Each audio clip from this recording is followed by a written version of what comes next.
আসসালামু আলাইকুম।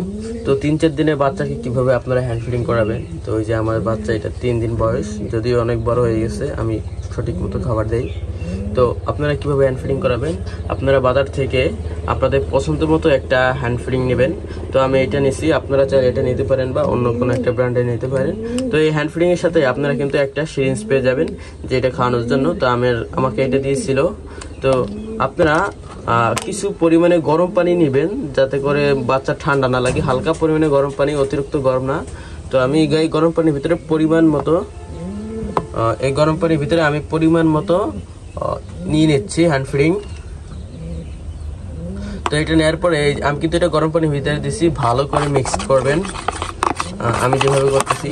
তো এটা যেন অতিরিক্ত ঘন না হয় বা অতিরিক্ত পাতলা না হয়, সেরকম করে নেবেন। তো দেখেন আমি একেবারে পাতলাও না, একেবারে ঘন না, হালকা পরিমাণে আমি একটু পানি দেওয়া দরকার আমার, না থাক সমস্যা নাই, একেবারে পারফেক্ট হয়েছে।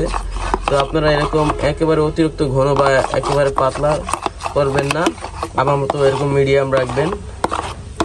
আর চাইলে এটার মধ্যে হালকা লবণ দিতেও পারেন, নাও দিতে পারেন, সমস্যা নাই লবণ না দিলেও। তো লবণ দিলে হয় কি, এটা হজম শক্তিটা একটু ভালো হয়। তো অবশ্যই গরম পানি ইউজ করবেন, ঠান্ডা পানি ইউজ করবেন না। তো আমার এটা ভালোভাবে মিক্সড করা হয়ে গেছে। মিক্সড করার পরে এই যে আগে বলেছিলাম যে একটা সিরিঞ্জ দিয়েছিল, সেই সিরিঞ্জটা দিয়ে আপনারা পরিমাণ মতো নিয়ে নেবেন। তো আমি এক সিরিঞ্জ নিই। তারপরে যে বাচ্চাগুলোকে আপনার হ্যান্ড ফিডিং করাবেন, তো ওইটা এরকম, এই যে সিরিঞ্জটা এরকম ঢুকাই দিবেন আমি যেভাবে খাওয়াচ্ছি। দেন আমার একটা কিন্তু হ্যান্ড ফিডিং করানো হয়ে গেছে। তো এটার জন্য এক সিরিঞ্জই যথেষ্ট। তো আপনারা আগেই বলেছি, অতিরিক্ত ঘন করবেন না বা অতিরিক্ত পাতলা করবেন না। যেখানে আমি মিডিয়াম রাখছি, এরকম রাখবেন।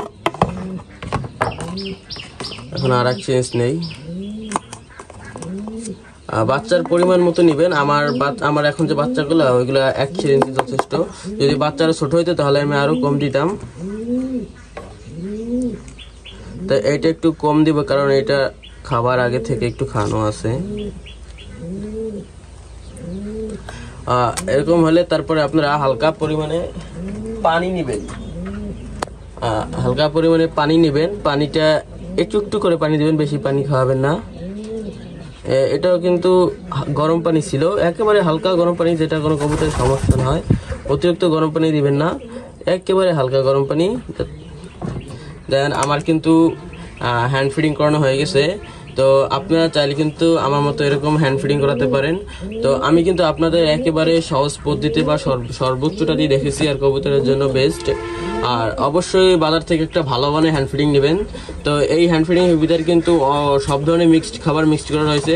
আর এই হ্যান্ড ফিডিংটা কিন্তু আমি একটা ভালো মানের হ্যান্ড ফিডিং নিয়েছি, আপনারা ভালো মানের একটা হ্যান্ড ফিডিং নেবেন। তো দেখা যাচ্ছে কি, ভালো মানের হ্যান্ড ফিডিং দিলে বাচ্চা গ্রোথটা ভালো থাকে বা বাচ্চা তাড়াতাড়ি বড় হয়।